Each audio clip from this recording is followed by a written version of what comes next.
Ang mabuting balita ng Panginoon, ayon kay San Lucas.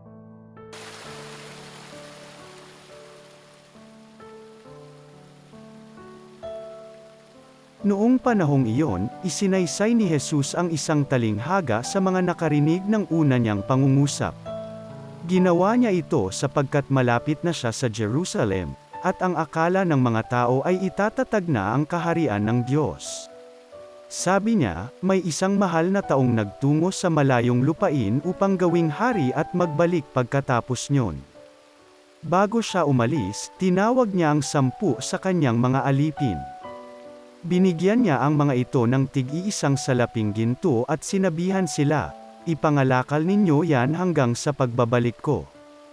Puot na puot naman sa kanya ang kanyang mga kababayan, kaya't pagkaalis niya, nagsugo sila ng mga kinatawan upang sabihin sa kinauukulan, "Ayaw naming maging hari ang taong ito." Ngunit ginawa ring hari ang taong yon.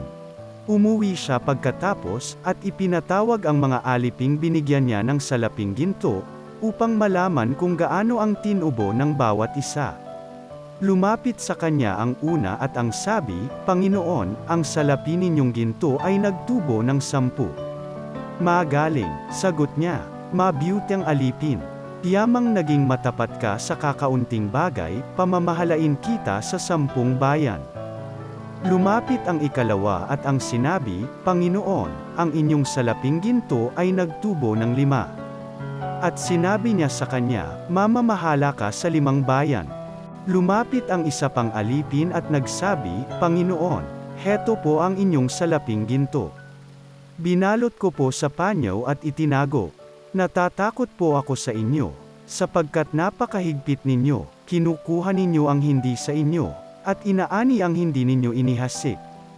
Sinagot siya ng kanyang Panginoon, "Masamang alipin. Sa salita mong yan kita hahatulan.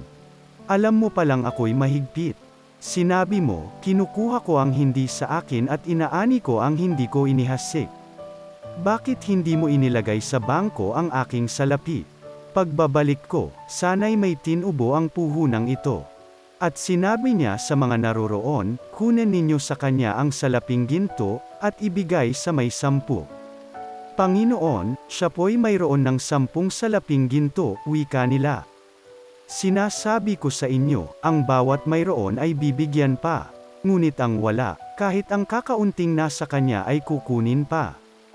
Tungkol naman sa mga kaaway kong aayaw na ako'y maghari sa kanila, dalhin ninyo dito at patayin sa harapan ko." Ang mabuting balita ng Panginoon.